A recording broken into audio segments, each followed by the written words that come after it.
Gel Singh stadium के अंदर और ये 31वां अधिवेशन हो रहा है। कर्मचारी त्राही कर रहा है और सरकार के कानों पे कोई जू नहीं रेंग रही है और इन कर्मचारियों की मांग है ओपीसी और वेतन आयोग शीघ्र से शीघ्र लागू किया जाए। हमारे बीच में तेज तरार नेता दीपक चौधरी जी हमारे बीच में आए, उनसे हम जानकारी लेते हैं कि जो 3 दिन का अधिवेशन है उस अधिवेशन में किन मुद्दों को लेकर बात हुई।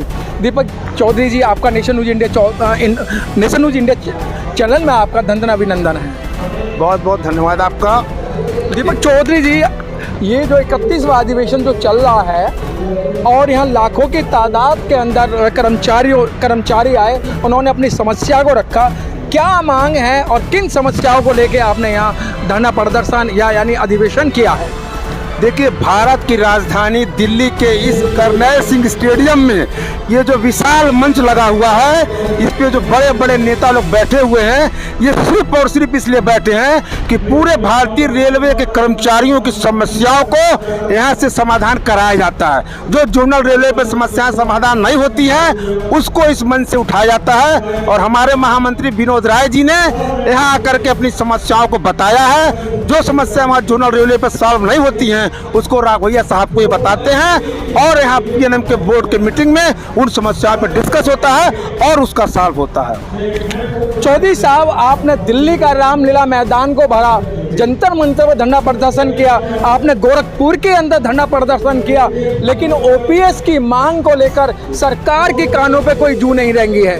देखिए, राघवैया साहब ने बहुत मेहनत किया है। जब वो देखे कि केंद्रीय कर्मचारी इस लड़ाई को नहीं लड़ सकते हैं मजबूती से, तो उन्होंने पूरे भारतीय रेलवे के स्टेट गवर्नमेंट को एक बना करके एनजेसीए बनाया, ताकि स्टेट गवर्नमेंट के कर्मचारी और केंद्र के कर्मचारी मिल करके जब साथ लड़ेंगे तो हो सकता है कि सरकार को डाउन होना पड़े। लेकिन ये सरकार उसके बावजूद भी डाउन नहीं हुई, क्योंकि 2004 में जब अटल जी ने इस योजनाओं को लाया था और 20 साल का ये एग्रीमेंट हुआ था, बीमा जो कंपनियां शेयर मार्केट थे 3 कंपनियों से एग्रीमेंट हुआ था कि 20 साल तक इस पैसे को आप ले नहीं सकते हैं। तो 2004 से और 2024 के बीच में जितनी भी लड़ाई हुई है, राघवैया साहब लड़े, विनोद राय लड़े, देवेश सिंह, कुलदीप, सारे लोग, खजांची जी लड़े, अर्धनग्न प्रदर्शन भी हम लोग किया गया, लेकिन सरकार के कानों पे जू नहीं रहेगा। क्यों? क्योंकि 20 साल का जो एग्रीमेंट था, अगर 2024 के पहले ये एग्रीमेंट कर देते, यूपीएस ला देते, तो सारा पैसा जो कर्मचारियों का मेहनत की कमाई थी वो डूब जाता।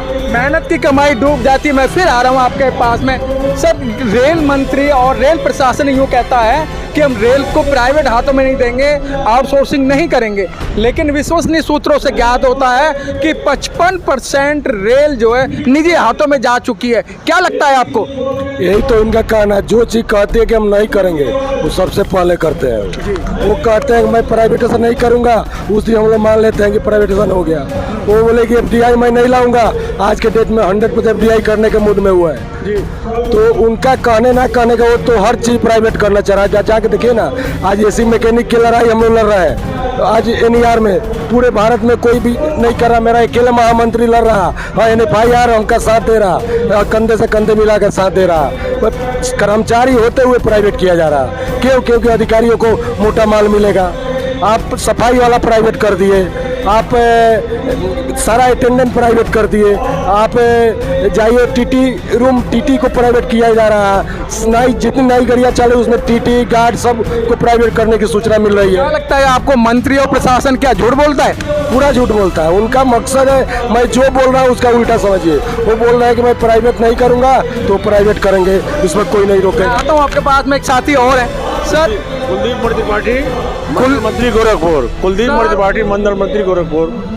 रेल मंत्री ये कहते हैं पहली सरकार ने कुछ नहीं करा। जो कर्मचारियों की भर्ती 2014 के बाद में कर्मचारियों को बहुत फायदा दिया जा रहा है। क्या ये जो सरकार है कर्मचारियों को फायदा दे रही है? सबसे पहली बात मैं ये कहना चाहूँगा कि इस समय जो कर्मचारियों की जो भर्ती हो रही रेलवे में, वो एक बार वैकेंसी निकल ली तो 4-5 साल लग जा रहे हैं। पहले क्या होता था कि हर 6-6 महीने पे कर्मचारियों की भर्ती होती रहती थी। तो जो हमारे लड़के थे नए थे उनको कई कई अवसर एग्जाम के मिलते थे, वो तैयारी करके उसमें सेलेक्ट होते थे। आज का ये है, उनमें निराशा फैल गई है कि एक बार अगर वो फॉर्म भरते हैं तो उनको जीवन में एक बार मिलता है, उसके बाद उनकी उम्र समाप्त हो जाती है। उनमें घोर निराशा का भाव है, जबकि होना ये चाहिए। सरकार से हम मांग करते हैं कि जो भी वैकेंसी हो हर 6 महीने पर उसको निकाले और उसको लगातार भर्ती करती रहे। जैसे रेलवे में स्टाफ की कमी न रहे, हमारे स्टाफ ज़्यादा लोड पड़ने के नाते बीमार न हो। हमारा स्टाफ इस समय जो है बहुत पीड़ित है। स्टाफ पीड़ित है, कर्मचारी पीड़ित हैं। सर, आज से कुछ साल पहले रेलवे के अंदर 26 लाख कर्मचारी हुआ करते थे।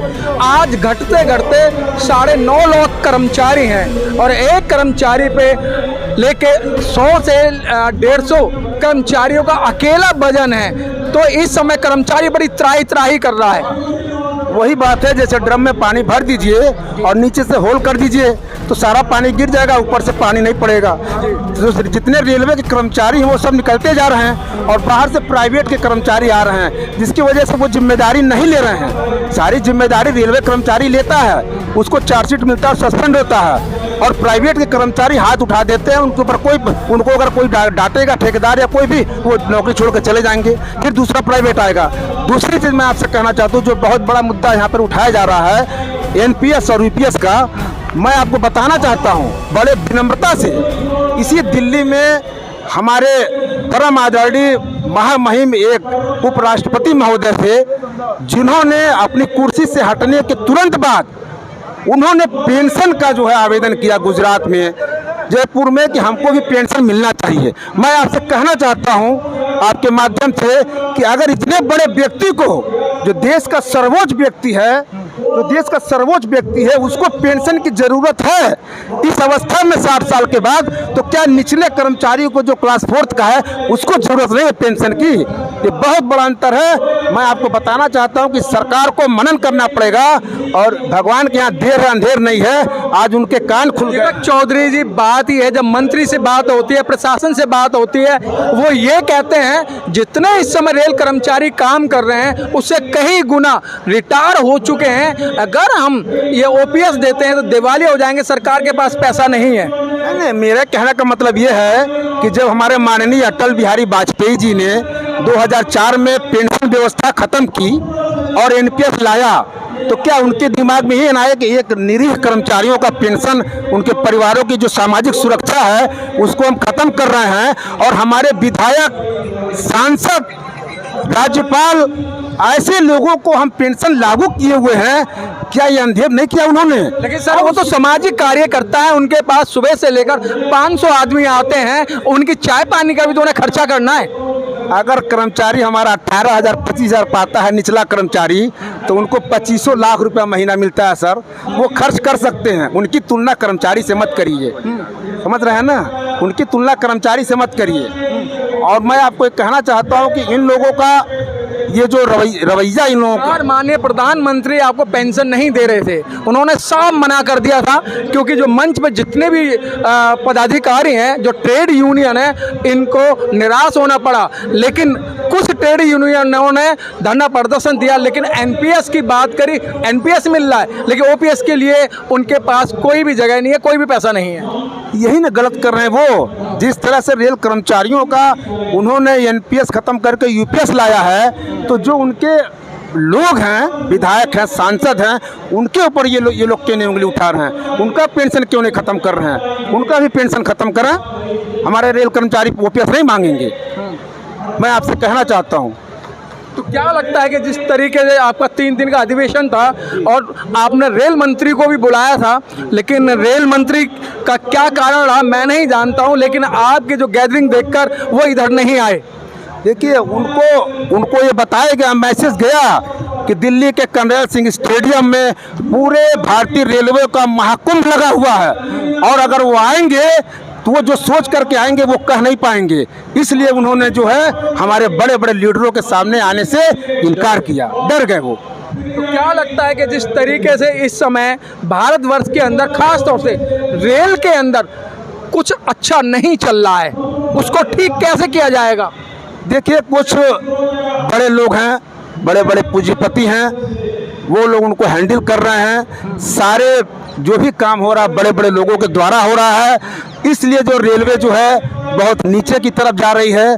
और आने वाले समय में अगर यही रहा, और आप कह रहे हैं रेल नीचे जा रही है, रेल तो विदेशों के अंदर मोदी जी वाह लूट रहे हैं, अर्थव्यवस्था बड़े अच्छे पैमाने पे चल रही है, आप कह रहे हैं कि रेल जो है नीचे जा रही है। ठीक है, अर्थव्यवस्था हमारी अच्छी है, इसमें कोई दो राय नहीं है, लेकिन रेलवे में जो ये नई नई ट्रेनें आ रही हैं ये भी अच्छी बात है। वंदे भारत और भी जो ट्रेनें आ रही है अच्छी बात है, ट्रेनों का विकास होना चाहिए, चेंज होना चाहिए। लेकिन जो कर्मचारियों की हालत है, रेल के कर्मचारी जो काम कर रहे हैं और एक समय पे रिटायर हो रहे हैं, उसके बाद उनके बच्चों का जो है, उनके बच्चों का भविष्य खराब हो रहा है। ना सरकारी नौकरियां हैं, हॉस्पिटल के रेलवे में उनको सर, हॉस्पिटल के अंदर ओटी असिस्टेंट की भी हालत कोई ठीक नहीं है।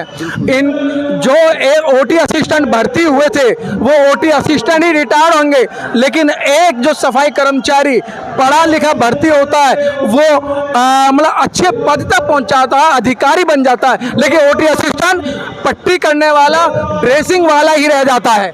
ये भी दोहरी नीति है, ये भी गलत है, वो भी गलत है, हर हाल में गलत है। नियम सबके लिए बराबर होता है और उनके लिए भी हम लोग लड़ रहे हैं। देखिए, प्रमोशन का अधिकार सबको है, रेल की सुविधा हर किसी को है, चाहे छोटा हो बड़ा हो, चाहे हॉस्पिटल का हो, चाहे कारखाना का हो, चाहे सिविल का हो, चाहे आपको रेलवे लाइन तो चलने वाला हो, छोटा क्रम से बड़ा हो, सबको प्रमोशन मिलना चाहिए। सबको प्रमोशन मिलना चाहिए। क्या नाम है आपका?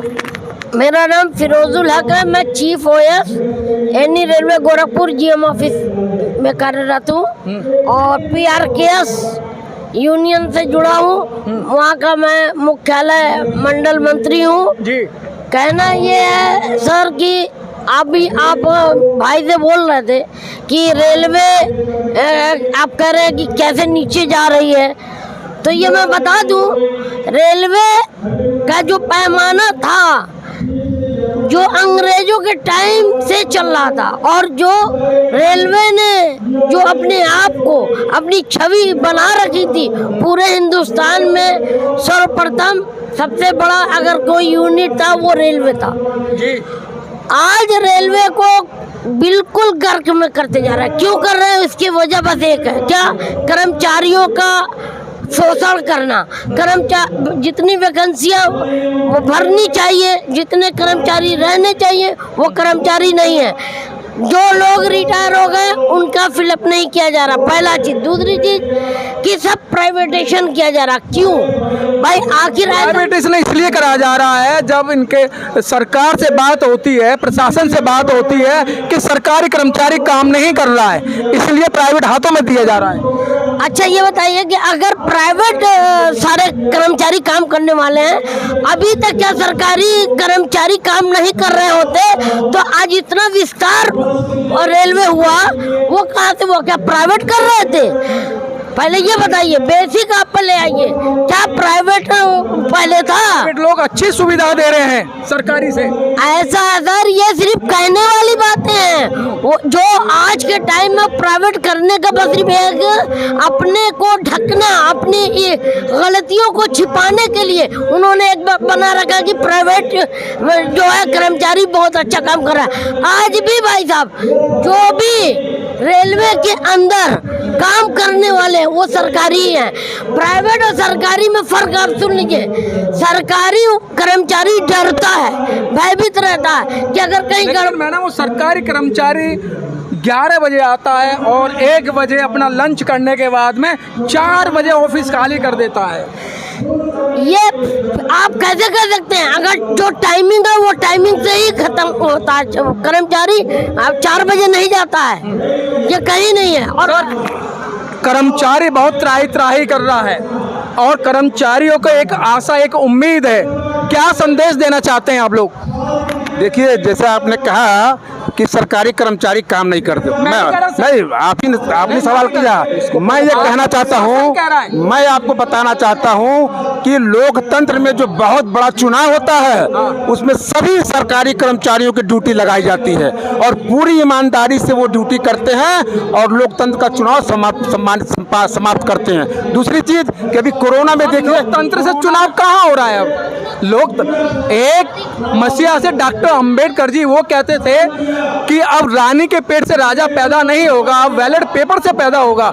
ईवीएम को आप देख रहे हैं, आप जब चुनाव लड़ते हैं तो ईवीएम का मसला आ जाता है कि ईवीएम से जीत के आ रहा है, ईवीएम से जीत के आ रहा है। अब लोकतंत्र तो धराशायी कर दिया ना। नहीं, ऐसा नहीं है, ऐसा नहीं है। जहाँ जो जितना जैसे वोट पड़ता है वो वोट काउंटिंग होता है, उसमें मैं कुछ नहीं बोलूँगा।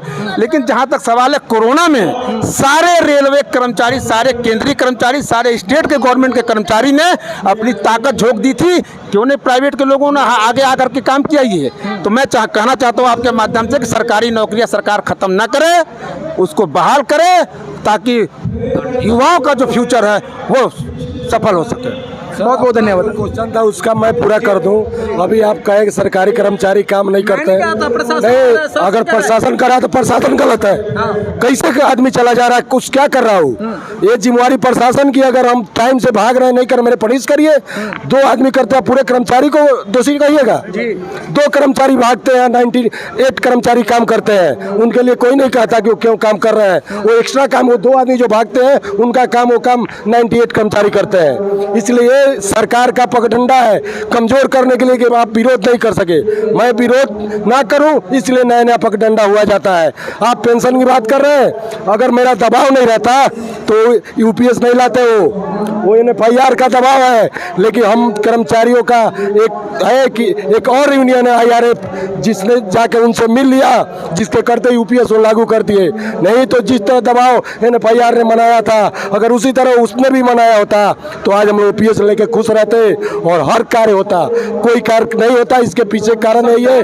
ओपीएस नहीं मिलेगा आपको। मिलेगी क्यों नहीं सर? अगर हम एक होकर लड़े ना, ओपीएस का मैं जो कहूँगा वो देंगे। अगर ओपीएस, आप अभी बता रहे थे, इनसे क्वेश्चन किए कि ओपीएस क्यों देगा, सरकार पे लोड पड़ेगा। तो मैं अपने महानुभाव लोग 3-3 ओपीएस क्यों ले रहे हैं? उनको ओपीएस विधायक का चाहिए, राज्यसभा का चाहिए, सांसद का चाहिए, 3-3 चाहिए। लेकिन आपने कभी ऑब्जेक्शन नहीं करा? आप कभी कोर्ट में गए कि मंत्री और विधायकों को पेंशन में जीते हुए हैं सर? कोर्ट से हम लोग जीते हुए हैं। आप बार सोचे, कोर्ट ने तो ऑर्डर किया कि ओपीएस जो पुरानी पेंशन है वो देना पड़ेगा। कोर्ट का लेटर है, उसके बाद ये नहीं मान रहा है। NFIR ने कोर्ट में कंप्लेन किया था और कोर्ट से जीता। क्या लगता है इस अधिवेशन से सरकार के कानों पे कोई जू रहेगा? अरे जू इनका डर तो है, इसलिए रेल मंत्री नहीं आए। आते तो उनको जवाब देना पड़ता। प्रोटोकॉल था ना, बारिश भी हो रही थी। ऐसी कुछ नहीं है, कोई प्रोटोकॉल आ जाते हैं। आने वाला को कोई रोक नहीं पाएगा। हम लोग पूरे भारत से लोग आए हैं ना, ट्रेन लेके, किसी को रिजर्वेशन मिला, किसी को नहीं मिला, कोई खाया। तो क्या लगता है आपको, रेल मंत्री को आपके एसोसिएशन से डर लग गया? रियली डर के नहीं आए हो। मैं तो खुले मन से कह रहा हूँ को डर से नहीं आए। इसलिए कि जवाब कैसे देंगे? 4 नेताओं को झूठ बोल सकते हैं, 40,000 लोग से झूठ नहीं बोल पाएंगे। नजर मिलाने के डर से नहीं आए हो, और उनको ओपीएस देना पड़ेगा। मैं जैसे बार बार कहा जा रहा है कि कर्मचारी काम नहीं करते हैं, मैं आपको बता दूं लगभग 99% ऑफिसों में इसमें बायोमेट्रिक लग चुका है। सुबह भी हाजिरी होगी और शाम का भी अटेंडेंस होता है। कर्मचारी को प्रतिदिन टारगेटेड काम होता है, उस समय में उनके अपने टारगेट काम को पूरा करके ही घर जाना होता है। अगर वो उस समय में काम नहीं करते हैं तो चार्जशीट पाएंगे, इंक्रीमेंट बंद होगा उनको। कोरोना पीरियड इसका एग्जाम्पल है। तो कैसे कहा जा सकता है कि सरकारी कर्मचारी काम नहीं कर सकते? हमारे सरकारी कर्मचारियों ने तमाम लोगों के प्राण गए हैं कोरोना में, और हमेशा हमारे सेना कौन है? सरकारी कर्मचारी नहीं है, वो पूरे देश की रक्षा करते हैं, इससे हम सुरक्षित हैं। पुलिस कर्मचारी कौन है? वो भी दिन रात रक्षा करते हैं। कोरोना में भी उन लोगों ने काम किया। तो कैसे कोई कह सकता है सरकारी कर्मचारी काम नहीं कर सकते हैं? सरकारी कर्मचारी पूरी तरीके से जिम्मेदार होते हैं, पूरी तरीके से काम करते हैं। ये बताइए, हम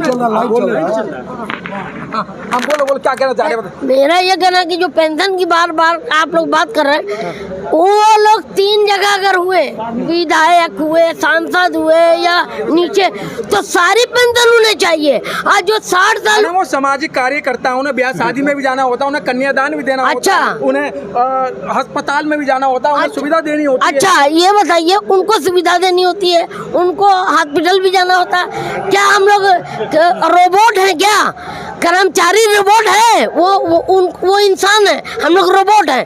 60 साल की उम्र तक मेन समय, अनमोल समय परिवार से हट करके खून सींचता है अपने ऑफिसों के अंदर, और अपने ऑफिसों के अंदर 60 साल पूरा वक्त देता, उसके बावजूद पेंशन नहीं मिलेगी। क्या मतलब है?